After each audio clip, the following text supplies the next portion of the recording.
저와 함께 4월의 말씀 로마서 8장 28절 말씀을 암송하시면서 주님 앞에 예배자로 나아가시겠습니다. 우리가 알거니와 하나님을 사랑하는 자 곧 그의 뜻대로 부르심을 입은 자들에게는 모든 것이 합력하여 선을 이루느니라. 아멘.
하나님께서 오늘 우리에게 주신 말씀은 다니엘서 2장 31절에서 49절까지의 말씀입니다.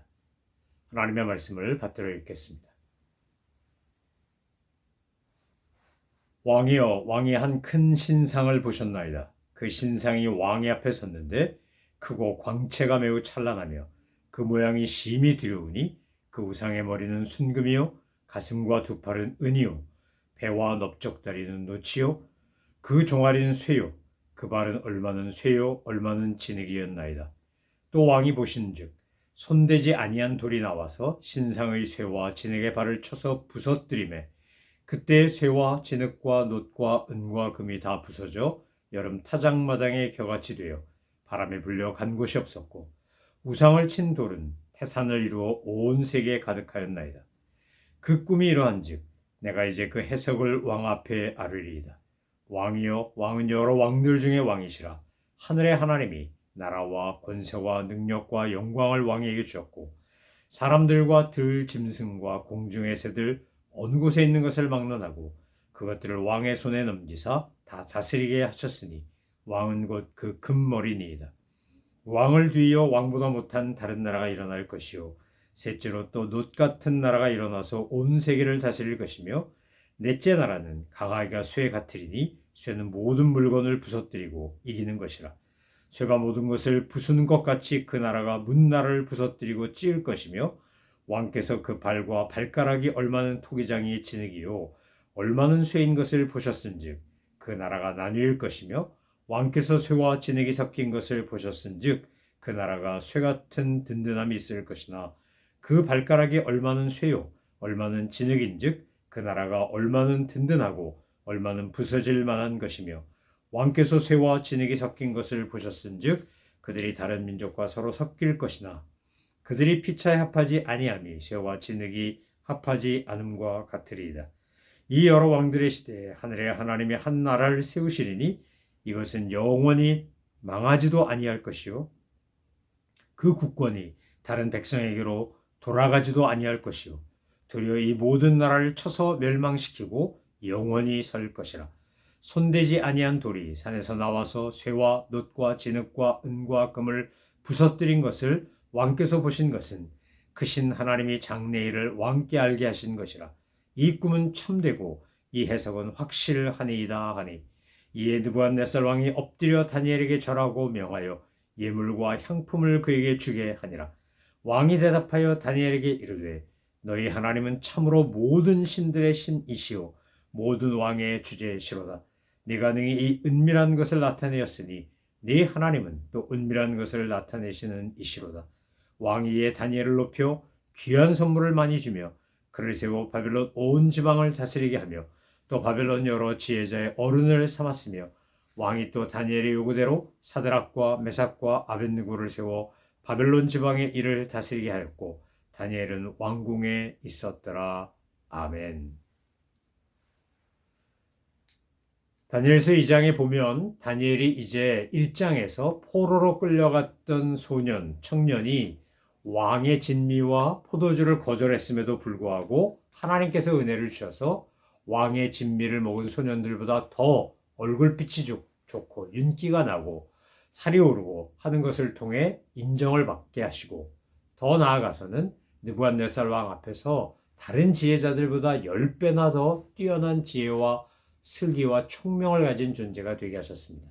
근데 이 장은 시작하자마자 느부갓네살 왕이 꾼 흉몽, 아주 불길한 꿈 때문에 다니엘과 세 친구는 말할 것도 없고 바벨론에 있는 모든 지혜자들이 다 죽임을 당하는 그런 절대절명의 위기를 맞게 됩니다. 우리가 이미 살펴본 것처럼 모든 성도들의 삶에 위기가 닥치면 우리가 해야 할 것이 있는데, 그것은 바로 하나님 앞에 마음과 뜻과 정성을 다하여 기도한 것입니다. 다니엘은 그의 세 친구와 함께 하나님 앞에 엎드려 기도합니다. 하나님, 왕이 꿈이 뭔지도 가르쳐 주지 않고 꿈도 알아맞히고 해석도 하라 하니 이거 인간의 힘으로 어떻게 하겠습니까? 그러나 주님은 하실 수 있사오니 주님께서 저희에게 알려주시고 가르쳐 주옵소서. 그렇게 겸손하게 하나님 앞에 기도하는 거 아닙니까? 여러분, 우리가 어려운 일을 당할 때 제일 먼저 할 일은 믿음의 동지들과 함께 기도하는 일입니다. 하나님의 은혜를 구하는 겁니다. 하나님의 뜻을 찾는 겁니다. 하나님께서 역사하시고 도와주실 것을 간절히 소망하며 하나님의 자비와 긍휼을 구하는 것보다 더 빠른 길, 더 좋은 방법은 없습니다. 다니엘과 하나냐와 미사엘과 아사랴가 그렇게 마음을 모아 함께 기도했더니 하나님께서 어떻게 하셨습니까? 은밀한 중에 다니엘에게 느부갓네살의 꿈이 뭔지 그리고 해석이 무엇인지를 알려주십니다. 하나님께서 이렇게 알려주신 것을 바탕으로 다니엘은 왕에게 먼저 뛰어간 게 아니라 하나님 이름을 찬양하고 예배하고 경배합니다. 모든 것을 주시고 은밀한 것을 알게 하시고 위기 상황에서 건져주신 분이 하나님이시니까 먼저 하나님께 예배드리고 경배하는 것이 옳습니다. 그런데 우리가 신앙생활 하다가 문제가 있을 때는 애걸복걸하고 막 매달리다가 막상 그 문제가 해결되면 하나님은 싹 잊어버리고 내가 좋아서 기뻐서 어쩔 줄 몰라 하는 어리석은 모습을 보일 때가 종종 있지 않습니까? 우리가 다니엘을 통해 배우는 것은 뭡니까? 하나님 앞에서 하나님이 주신 은혜에 먼저 하나님께 감사하고 경배하고, 그리고 하나님이 주신 은혜를 옆 사람들을 살리는 데 사용하고, 나만 잘 되는 게 아니라 내 주변 사람들도 다 잘 될 수 있도록 은혜를 흘려보내는 겁니다. 다니엘은 하나님이 주신 그 놀라운 지혜와 해석과 꿈의 내용을 가지고 아리옥에 가서, 왕 앞에 가기 전에 아리옥에게 가서 바벨론 지혜자들을 죽이지 말고 살려달라고 부탁합니다. 여러분, 이것이 성숙한 그리스도인의 모습이고 하나님의 은혜를 아는 사람의 태도입니다. 그리고 이제 드디어 왕 앞에 가서 꿈의 내용을 알려주고 해석하기 시작합니다. 오늘 본문이 바로 그런 내용입니다. 우리는 과거 역사를 통해서 지금 다니엘이 해석하는 이 이야기가 무엇인지를 압니다. 느부갓네살은 정말 이상한 꿈을 꿨는데 내용도 생각 안 나고 아주 잠자리가 뒤숭숭하고, 이 장에 보면 번민하느라 잠을 못 잤다고 할 정도로 아주 그렇게 힘든 꿈을 꾸었기 때문에 이 꿈의 내용을 알고 싶었고 바른 해석을 듣고 싶었습니다. 여러분, 꿈은 대개 두 가지 의미가 있는데, 하나는 우리가 현실 세계에서 살아가면서 내 나름대로 고민거리, 무슨 부담된 거, 좋은 거, 힘든 거, 다 이런 것이 반영돼서 내가 밤에 잠을 잠을 잘 때 꿈으로 투영된다라고 하는 게 이른바 프로이드를 비롯한 정신분석 심리학자들의 이야기 아닙니까? 과학적으로는 그 말이 일리가 있을 겁니다. 그런데 성경적으로 보면 하나님께서는 종종 꿈을 통해 하나님의 뜻을 계시해 주십니다. 하나님께서 느부갓네살에게 주신 꿈이나 그 예전에 바로가 꾼 꿈이나 그것은 요셉이나 다니엘을 하나님께서 역사의 무대에 세우고 하나님의 능력과 권능을 보여주기 위한 방법이라는 겁니다. 꿈을 통해 계시하시기도 하고 꿈을 통해서 하나님의 하나님 되심을 나타내기도 합니다. 오늘 느부갓네살이 꾼 꿈의 내용과 그 해석을 하는 다니엘을 보면 느부갓네살의 입을 빌어 하나님이 이런 고백을 하게 하십니다. 하나님의 이름이 높임을 받게 하시는데 하나님은 참으로 모든 신들의 신이시오 모든 왕의 주제시로다. 네가 능히 이 은밀한 것을 나타내었으니 네 하나님은 또 은밀한 것을 나타내시는 이시로다. 그리고 하나님의 이름을 느부갓네살이 인정하고 찬양하도록 만드는 겁니다. 느부갓네살 앞에 가서 다니엘이 왕의 꿈을 내가 알았고 해석하겠다고 할 때도 뭐라 그럽니까? 이것을 나타내시는 이가 장래일을 왕에게 알게 하실 것이다. 그런데 이 은밀한 것을 나타내시는 분은 하늘에 계신 하나님이지 내가 머리가 좋거나 지혜롭거나 슬기로워서 안 것이 아니다 라고 그렇게 먼저 신앙 고백을 하고 다니엘은 이야기를 하는 겁니다.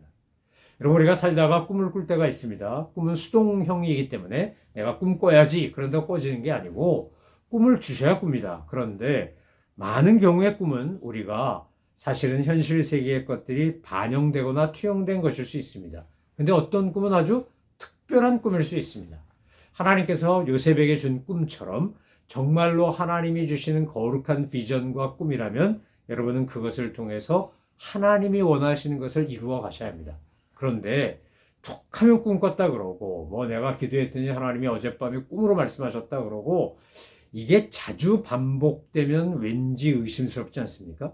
제가 농담처럼 하는 말 중에 혹시 그 꿈 꾸시다가 옆에 개 한 마리 지나가면 못 봤냐고 이른바 개꿈 이야기할 때 그렇게 우스갯소리를 하지만 여러분 모든 걸 막 신비적으로 해석하려고 드시면 안 됩니다. 많은 경우는 우리가 의학자들이 말하듯이 정신의학을 전공한 분들이 말하듯이 내 삶의 투영일 경우가 많이 있습니다. 그것이 좋은 거든 나쁜 거든 상관없이요. 그런데 오늘 다니엘이 느부갓네살에게 설명하고 있는 이 꿈의 내용을 보면 이것은 하나님께서 역사 속에 어떻게 주관하시고 인도하시는지 어떻게 나라가 바뀌고 세력이 바뀌고 지배권이 바뀌는지를 이미 느부갓네살에게 알려주셨다는 겁니다.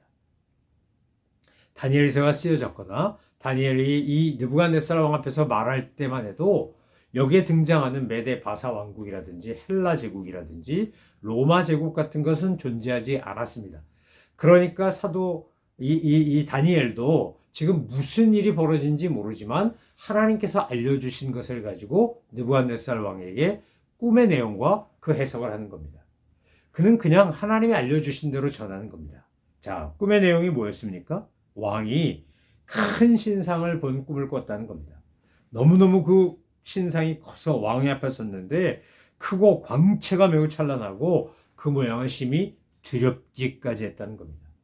그 모습을 보니 우상의 머리는 순금이요 가슴과 두 팔은 은이요 배와 넓적다리는 놋이요 종아리는 쇠요 그 발은 얼마는 쇠요 얼마는 진흙이었다. 이렇게 다니엘이 느부갓네살에게 꿈의 내용을 이야기합니다. 왕께서는 이런 꿈을 꾸셨습니다. 황제폐하 이런 꿈을 꾸신 겁니다. 그렇게 설명하고 난 다음에 그러면 이 꿈의 의미, 이 우상의 의미는 뭡니까? 뭐겠습니까? 그러면서 설명을 이어갑니다.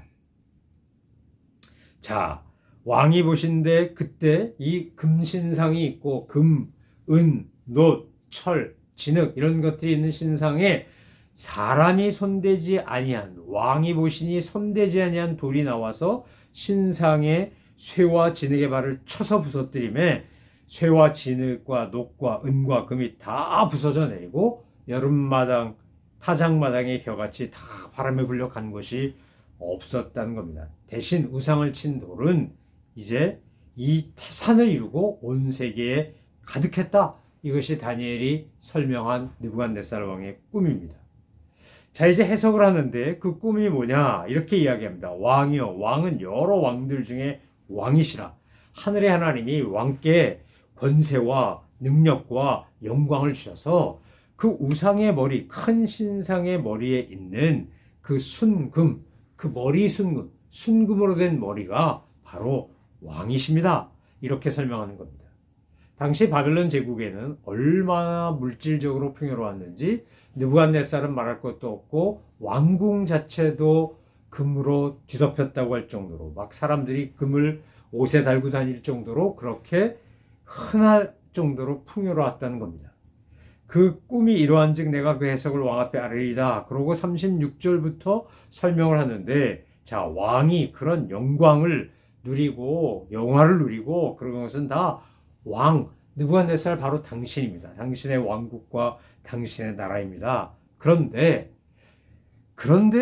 이제 그렇게 사람이건 짐승이건 누구건 왕의 손에 넘기사 다 다스리게 하셨는데 왕의 뒤를 잇는 그 나라, 왕의 뒤를 잇는 사람은 왕보다 못합니다. 라고 이야기합니다.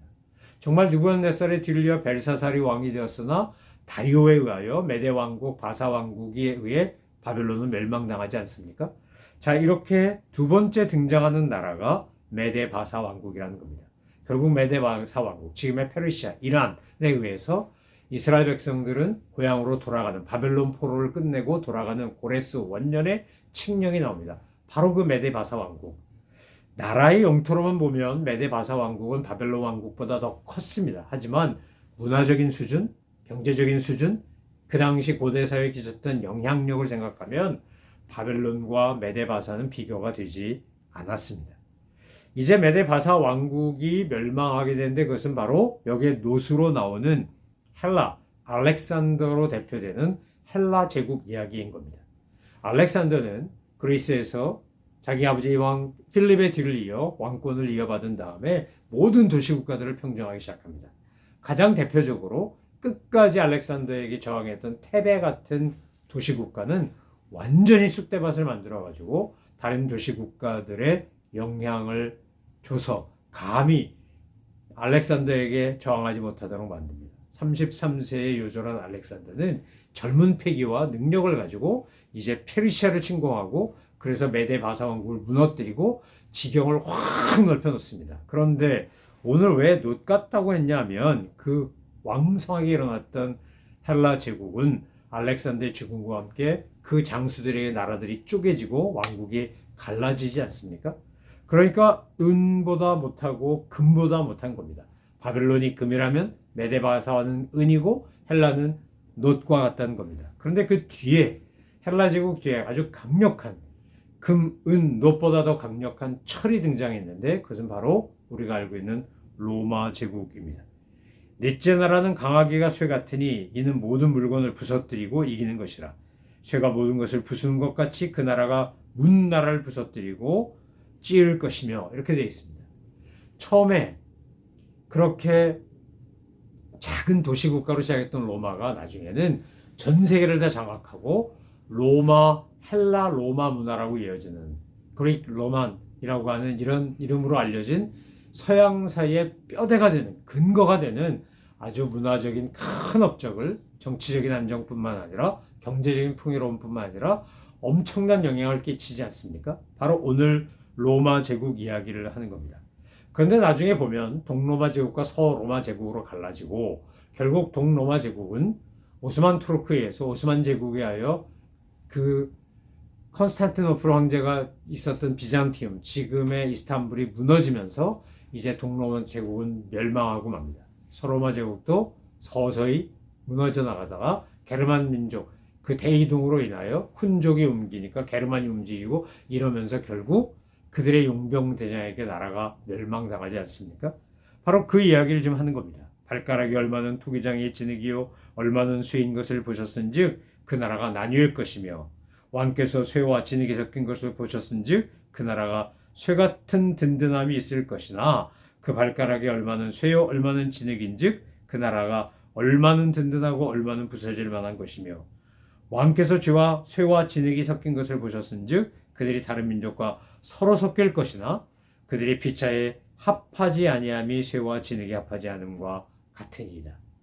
로마 제국이 여러 나라 사람들을 받아들이고 속국도 삼고 황제령도 삼고 그러면서 융합 정책을 했지만 결국 자기들이 고용했던 용병대장에 의해 서로마 제국은 멸망하지 않습니까?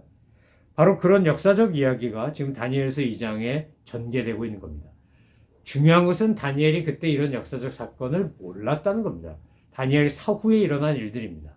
다니엘 생전에는 메데 바사 왕국이 바벨론 무너뜨리고 포로로에서 돌아가는 것만 경험했습니다. 그는 알렉산더도 로마 제국도 동로마 서로마 제국도 모릅니다. 그런데 다니엘이 오늘 본문에서 느부갓네살에게 설명하면서 아주 중요한 이야기를 합니다. 손대지 아니한 돌, 이렇게 표현되어 있습니다. 손대지 아니한 돌이 나와서 신상의 쇠와 진흙의 발을 쳐서 부서뜨린다고.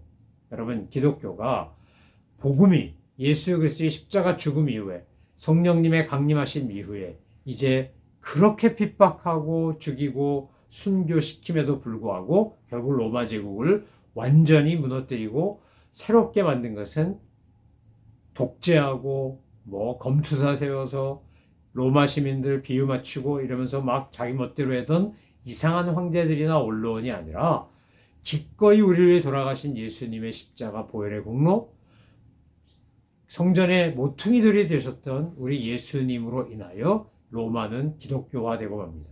뿐만 아니라 알렉산더와 로마 제국을 통해서 서양 문화의 한 축을 이었던 헬레니즘 문화, 그릭 로만이라고 하는 이 문화적 전통과 함께 이 성경이 말하는, 기독교가 말하는 이 히브리즘 같은 이런 것들이 바로 서양 사회의 양대 축을 이루지 않습니까?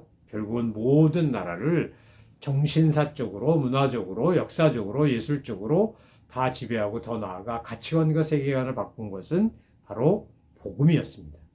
이 복음도 변질되고 사람들이 자꾸 타락시키면 어떻게 하는 겁니까? 종교개혁처럼 하나님께서 그 잘못된 교회를 무너뜨립니다. 그러나 복음은 사라지지 않습니다. 예수 그리스도의 십자가의 능력과 은혜는 사라지지 않습니다. 오늘 다니엘이 말하는 바로 이 손대지 아니한 돌이 나와서 쇠와 진흙의 발을 쳐서 부서뜨릴 뿐만 아니라 우상을 친 돌은 태산을 이루고 온 세계에 가득하다고 되어 있습니다. 복음 들고 땅을 넘는, 산을 넘는 그 아름다운 발길들로 인하여 복음은 세상의 방방곡곡에 퍼졌고 우리가 일제의 침략과 수탈과 압제 밑에 고생할 때도 복음 들고 온 선교사님 덕에 교회도 세우고 병원도 세우고 학교도 세우면서 우리 민족도 각성했고 깨어났고 교육받았고 그래서 하나님의 은혜를 입는 나라가 된 거 아닙니까? 전 세계에 복음이 들어간 곳마다 변화가 일어나고 이전과 비교할 수 없는 놀라운 하나님의 은혜를 경험하게 됩니다. 바로 오늘 다니엘은 그 얘기를 하는 겁니다. 이 여러 왕들의 시대에 하늘의 하나님이 한 나라를 세우시리니 44절입니다. 이것은 영원히 망하지도 아니할 것이요 그 국권이 다른 백성에게로 돌아가지도 아니할 것이요 도리어 이 모든 나라를 쳐서 멸망시키고 영원히 설 것이라. 여러분, 우리가 하늘나라 하나님 나라 백성입니다. 우리는 천국 시민입니다.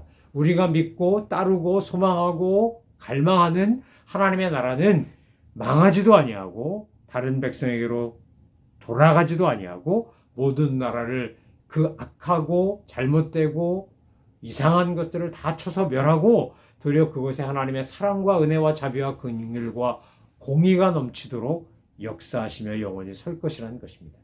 우리는 그 천국에 파송받은 그리스도의 대사입니다.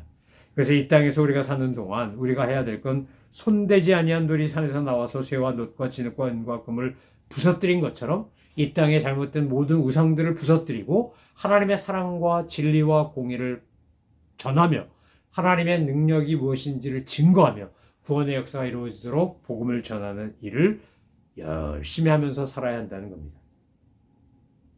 다니엘이 느부갓네살 왕 앞에서 꿈의 내용과 그 해석을 쫙 하고 나니까 이제 46절에 보니까 느부갓네살이 어땠다고요? 자기가 왕인데, 자기가 황제인데 땅에 엎드려 다니엘에게 절하고 명하여 예물과 향품을 주라고 했다는 겁니다. 너무 감격하고 너무 좋아서 느부갓네살이 다니엘 앞에 황제인데 저 포로로 잡아왔던 유대 저 피정복지의 그 출신 지혜자일 뿐인데 그 앞에 엎드려 절했다는 거 아닙니까? 여러분, 우리가 하나님의 말씀대로 살고 하나님의 진리를 따라 살고 하나님이 주신 지혜와 명철을 가지고 살면 세상에 권력 있는 사람, 높은 사람, 힘 있는 사람 할 것 없이 다 하나님이 주시는 신령한 지혜와 명철 앞에서 머리를 숙이게 되어 있습니다. 그리고 우리는 하나님 덕에 예물과 향품을 누리게 되어 있습니다. 여러분, 우리가 끝까지 다니엘처럼 믿음으로 하나님 앞에 나아가고 다니엘처럼 기도하고 다니엘처럼 겸손하고 다니엘처럼 하나님의 사랑을 전하면 우리는 저절로 존귀해지고 하나님의 놀라운 베푸신 은혜 가운데 예상도 하지 못했던 예물과 향품을 얻게 된다는 겁니다. 그것보다 더 좋은 건 뭡니까? 이제 47절에 왕이 신앙 고백합니다. 다니엘에게 이렇게 말합니다. 너희 하나님은 참으로 모든 신들의 신이시요 모든 왕의 주제시로다. 내가 네 은밀한 것을 나타내었으니 네 하나님은 또 은밀한 것을 나타내시는 이시로다.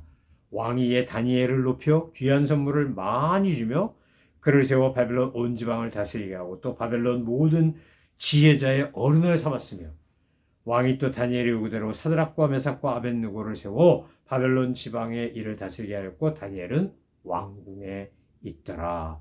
이렇게 되어 있습니다. 여러분, 우리가 세상 사는데 우리 힘으로 뭘 하려고 하면 한계에 부딪힐 수밖에 없습니다. 아무리 노력하고 애써도 우리 힘만으로 안 됩니다. 그런데 하나님께서 하나님 앞에 겸손하게 은혜를 구하며 지혜와 자비와 긍휼을 구하며 나아갈 때 하나님께서 응답하시고 역사하시면 우리가 그야말로 내가 노력한 건 아무것도 없는데도 모든 바벨론 지방의 지혜자들의 어른이 될 뿐만 아니라 왕궁에서 모든 것을 통치한 사람이 될 뿐만 아니라 다니엘과 같이 갔던 세 친구 하나니아, 미사엘, 아사랴, 사드락, 메삭, 아벳느고가 그렇게 높아지고 지혜자들의 생명이 건짐을 받는 놀라운 역사가 일어난다는 겁니다. 사랑하는 성도 여러분, 다니엘서 2장을 우리가 두 번에 걸쳐 묵상하면서 우리가 배우고 적용하고 실천해야 되는 것은 아주 분명하고 간단합니다. 어떤 삶의 위기가 찾아오든 어떤 어려운 문제가 있든 우리가 해결할 수 없는 난관에 봉착하든 상관없이 우리가 주님 앞에 다니엘과 하나냐와 미사엘과 아사랴처럼 기도하고 하나님의 은혜를 구하면 주님은 우리에게 응답하시고 하나님의 도우심으로 말미암아 우리는 상상도 하지 못했던 존귀해지는 부귀영화를 누리는 영향력을 가지는 하나님의 사람이 될 수 있다는 겁니다. 사랑하는 성도 여러분, 문제 앞에서 좌절하지 마시고 위기 앞에서 낙심하지 마시고 어떤 경우에서든지 변함없이 나를 사랑하시고 도우시는 하나님 앞에 그 모든 것들을 가지고 나가 하나님의 은혜를 체험하고 주님의 이름을 높여드리고 여러분은 존귀해지는 그런 은혜가 오늘 저와 여러분의 삶에 넘쳐나기를 소망하며 축원합니다. 기도하겠습니다.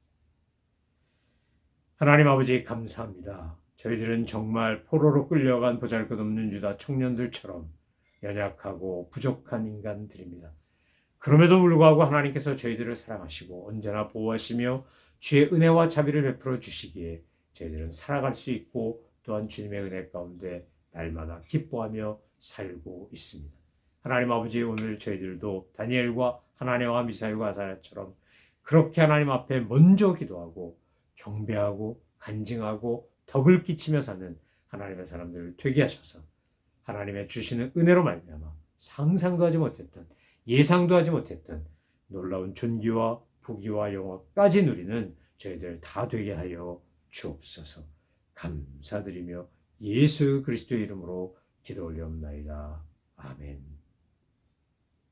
하늘에 계신 우리 아버지, 아버지의 이름을 거룩하게 하시며 아버지의 나라가 오게 하시며 아버지의 뜻이 하늘에서와 같이 땅에서도 이루어지게 하소서.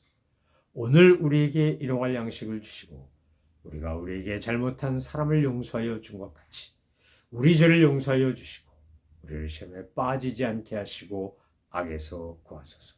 나라와 권능과 영광이 영원히 아버지의 것입니다. 아멘.